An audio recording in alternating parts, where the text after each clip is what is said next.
વરસાદની આગાહી તો અત્યારે હાલમાં છે. અત્યારે હાલમાં જો વરસાદ જે છે આજ રાતથી જ મધ્ય ગુજરાતના ભાગોમાં વરસાદ થવાની શક્યતા રહે છે. ક્યારેક ઉત્તર ગુજરાતના ભાગમાં વરસાદ થવાની શક્યતા રહે છે. પરંતુ આ વરસાદ જે છે એ હળવો વરસાદ હશે. એટલે એમાં ખાસ કોઈ નુકસાની મોટી નહીં આવે.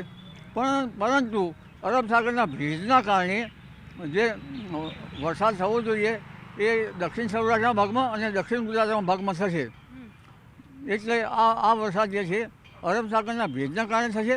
કારણ કે ઘણી વખત અરબ સાગરનો ભેજ આવે તો અપર લેવલના ઊંચાઈના વાદળા હોય તો વરસાદ થતો નથી, મધ્યમ વાદળા હોય તો વરસાદ થતો નથી. પણ ભેજ લગભગ નીચલા સ્તરે આવે છે એટલે વરસાદ થાય છે. આ વખતે જે પશ્ચિમી વિક્ષોભ છે એ હમણાં જરા મધ્યમ કક્ષાનો આવવાની શક્યતા છે એટલે વરસાદ થશે. કારણ કે પશ્ચિમી વિક્ષોભ જે છે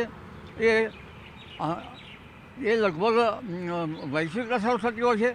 સહારાના એન્ટી સર્ક્યુલેશનો, સહારામાં હાઈ પ્રેશર અને જે મેડિટેરિયન સી છે એમાં ભૂમધ્ય મહાસાગરમાં લો પ્રેશર, સહારામાં હાઈ પ્રેશર લો પ્રેશર તરફ ગતિ થાય અને ત્યાંથી લગભગ ભૂમધ્ય મહાસાગરમાંથી ઉડતા વંટોળો જો મજબૂત હોય અને ઉત્તર એટલાન્ટિક ઓશનમાં લો પ્રેશર હોય અને એશિયન પવનો અને યુરોપના પવનો બરાબર આવતા હોય તો વેસ્ટર્ન ડિસ્ટર્બન્સ આવે. પણ કંઈક ના કંઈક અલ નીનોના કારણે આ વેસ્ટર્ન ડિસ્ટર્બન્સમાં ભાંગર જશે. એટલે જે માવઠાઓ મોટા થવા જોઈએ, જે ભારે માવઠાઓ એ થઈ શકતા નથી અને વેસ્ટર્ન ડિસ્ટર્બન્સ નબળા પડી જાય છે ઘણી વખત. પરંતુ અન્ય કારણસર સૂર્ય દક્ષિણ ગોળાર્ધમાં જતો હોવાથી અત્યારે જાન્યુઆરી માસમાં લગભગ હાલમાં તો 2 દિવસમાં વરસાદની આગાહી છે જ. પરંતુ તારીખ 17થી 18 ને 19-20માં પણ એક વેસ્ટર્ન ડિસ્ટર્બન્સ આવશે અને એ કંઈક કંઈક અસર કરતા રહેશે. અને જાન્યુઆરીના અંતમાં પણ હવામાનમાં પલટો આવે, વાદળવાયુ જણાશે. લગભગ તારીખ 20થી 27માં વાદળવાયુ જણાવવાની શક્યતા રહેશે અને તે પહેલાં એક વેસ્ટર્ન ડિસ્ટર્બન્સ આવશે અને ફેબ્રુઆરીની શરૂઆતમાં પણ હવામાનમાં મોટો પલટો આવશે. જી દાદા, 17 જાન્યુઆરી તમે આપી વરસાદ માટે, તો ગુજરાતના કયા કયા જિલ્લાઓ પર અસર થશે? 17-18માં હજુ ઘણી દૂરની તારીખ છે વેસ્ટર્ન ડિસ્ટર્બન્સ, પણ મજબૂત વેસ્ટર્ન ડિસ્ટર્બન્સ આવી રહ્યું છે. જો અરબ સાગરમાં સાયક્લોનિક સર્ક્યુલેશન હશે તો ત્યાંની અસર થશે.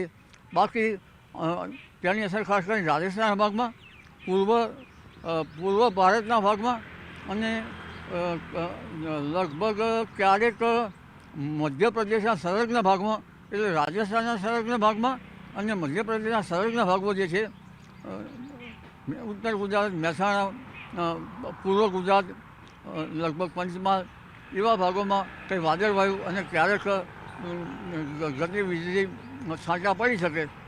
પરંતુ અરબ સાગરનું જે સિસ્ટમ છે અને અરબ સાગરમાં ભેજ મળવો જોઈએ, છતાં આ સિસ્ટમ જે છે એના કારણે વાદળવાયુ આવવાની શક્યતા રહેશે. જી દાદા, વરસાદની સાથે ઠંડીની વાત કરીએ તો જાન્યુઆરી મહિનામાં ઠંડીનું જોર કેવું રહેશે? ઠંડીનું જોર તો અત્યારે છે, પરંતુ હમણાં તારીખ 8, 9 ને 10માં ઠંડી ઘટી ગઈ એવું જણાશે. 11, 12 ને 13માં પુનઃ વેસ્ટર્ન ડિસ્ટર્બન્સ જતાં ઠંડી આવશે.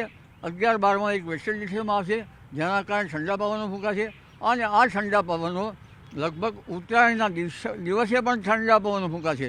એટલે પતંગ રસિયાઓ માટે તારીખ 12, 13, 14માં તો ઠંડક રહેશે, પણ તારીખ 14, 15માં પણ ઠંડા પવનો ફૂંકાશે અને તે પછી વેસ્ટર્ન ડિસ્ટર્બન્સ આવશે એટલે વધઘટ થશે. અને આ વધઘટ એવી છે કે ક્યારેક તો મધ્ય ગુજરાતમાં ન્યૂનતમ તાપમાન 20 ડિગ્રી સેલ્સિયસ થઈ શકે અને મહત્તમ તાપમાન 30 ડિગ્રી કે 31 થઈ શકે અને વચ્ચે ક્યારેક તો કોઈ ભાગમાં મહત્તમ ઉષ્ણતામાન 33-34 સુધી પહોંચી જવાની શક્યતા રહે અને પુનઃ ઠંડીનો ચમકારો હોય, પુનઃ હવામાનમાં લગભગ ન્યૂનતમ તાપમાનમાં ઘટાડો થાય. એટલે વધઘટ થવાના કારણે જે વિષમ હવામાનની વિપરીત અસર અને વાદળવાયુની વિપરીત અસર ઊભા કૃષિ પાકો માટે થશે.